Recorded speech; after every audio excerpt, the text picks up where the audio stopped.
बेदार की डाली छेलो बैठी ओला पांच जेड़ को ठंडो पानी पे ओला ही मेरा बुरा सा ही मेरा गुरा हम पहाड़ ओला चल पहाड़ जोला।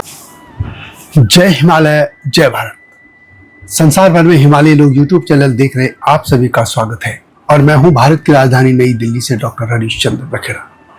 शारदीय नवरात्रि 2025 में मां दुर्गा भगवती हाथी पर सवार होकर आ रही हैं, जो समृद्धि और शांति का प्रतीक है। मां दुर्गा का आगमन हाथी यानी गज पर होना अत्यंत शुभ माना जाता है। हिंदू धर्म में मां दुर्गा के आगमन का वाहन नवरात्रि के आरंभ के दिन वार्ष के आधार पर तय होता है। इस बार नवरात्रि 22 सितंबर 2025 को सोमवार से शुरू हो रही है और सोमवार को मां का वाहन हाथी होता है।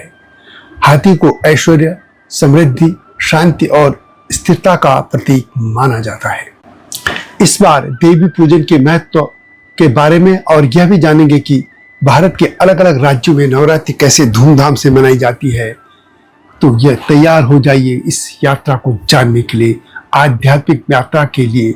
लेकिन जब तक मैं आगे बढ़ूं, आपसे अनुरोध है कि हिमालय लोग यूट्यूब चैनल को सब्सक्राइब अवश्य कर दीजिएगा, जिन्होंने अब तक ऐसा नहीं किया है या जो चैनल पर नए हैं। नवरात्रि के 9 दिन मां दुर्गा के 9 रूपों यानी 9 दुर्गा की पूजा का समय है।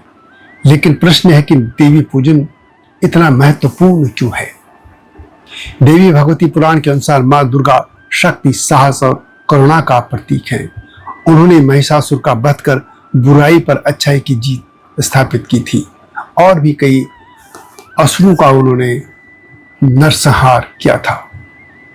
आध्यात्मिक महत्व देखें तो नवरात्रि में देवी की पूजा से कुंडलिनी जागृत होते हैं, जो आत्मशुद्धि और आध्यात्मिक उन्नति का मार्ग खोलते हैं। प्रत्येक दिन का एक विशेष रूप जैसे शैलपुत्री या सिद्धिदात्री एक विशिष्ट चक्र से जुड़ा है। यह पर्व परिवार और समुदाय को एकजुट करता है। कन्या पूजन से नारी शक्ति का सम्मान होता है, जो समाज में समानता का संदेश देता है। यदि हम वैज्ञानिक दृष्टि से देखें तो व्रत और उपवास शरीर को डिटॉक्स करते हैं और रंगों और भोग का चयन मानसिक और शारीरिक संतुलन को बढ़ावा देता है। उदाहरण के लिए लाल रंग ऊर्जा और साहस को प्रेरित करता है और इस पूजा से मनोकामनाएं भी पूरी होती हैं। मां की पूजा से धन, स्वास्थ्य और सुख की प्राप्ति होती है।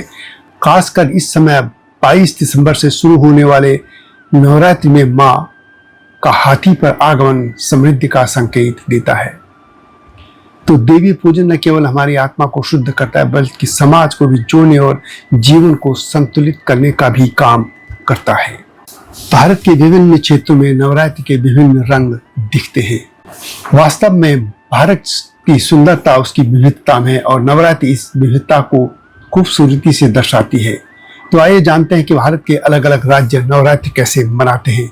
यदि हम पश्चिम बंगाल की बात करें तो वहाँ दुर्गा पूजा होती है। पश्चिम बंगाल में नवरात्रि का मतलब है दुर्गा पूजा। यहाँ माँ दुर्गा की विशाल मूर्तियाँ पंडालों में स्थापित की जाती हैं। सांस्कृतिक कार्यक्रम, ढाकी के ढोल और माँ की मूर्ति विसर्जन की भव्यता देखते ही बनती है। अष्टमी पर संधि पूजा और नवमी पर कन्या पूजन खास होता है। बंगाल में यह पर्व सामुदायिक एकता और कला का उत्सव है। गुजरात में गरबा और डांडिया होता है। नवरात्रि में नवरात्रि का रंग गरबा और डांडिया से देखा जा सकता है।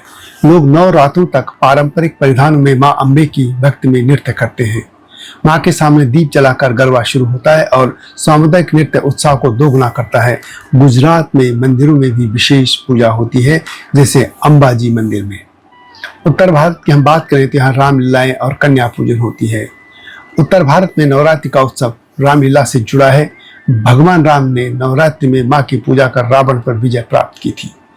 लोग घरों में घट स्थापना करते हैं और अष्टमी नवमी पर कन्या पूजन करते हैं। विजयदशमी पर रावण दहन इस क्षेत्र का प्रमुख आकर्षण होता है। यदि हम दक्षिण भारत में तमिलनाडु, कर्नाटक, आंध्र प्रदेश आदि की बात करें तो वहाँ पे गोबमे और बथुकम्मा का उत्सव देखा जा सकता है। दक्षिण भारत में नवरात्रि का स्वरूप अनोखा है। तमिलनाडु में गोम्बे यानी गुड़ियों का प्रदर्शन होता है। इन गुड़ियों को सजाया जाता है जो माँ की शक्ति का प्रतीक है। तेलंगाना में बथुकम्मा उत्सव में फूलों से सजाए गए ढांचे बनाकर माँ की पूजा की जाती है। कर्नाटक में मैसूर दशहरा विश्व प्रसिद्ध है, जहां माँ चामुंडेश्वरी की पूजा और जुलूस निकलता है। यदि हम हिमाचल, उत्तराखंड, पंजाब आदि की बात करें तो हिमाचल प्रदेश में कुल्लू दशहरा नवरात्रि के बाद शुरू होता है, जहां माँ की शोभा यात्रा निकलती है।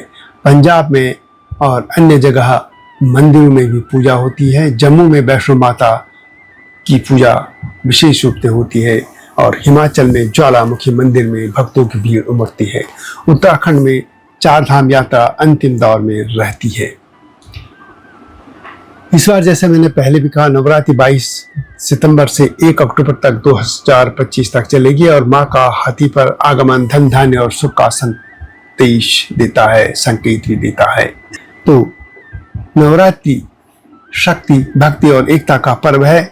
इस बार माँ की कृपा से अपने जीवन को सुखमय बनाएं। यह वीडियो यदि आपको पसंद आए तो लाइक और शेयर करना न भूलना और चैनल को सब्सक्राइब भी कीजिएगा और कमेंट बॉक्स में बताएं कि नवरात्रि आप कैसे मनाने वाले हैं। तो एक बार फिर माँ भगवती की जय और जय हिमालय, जय भारत।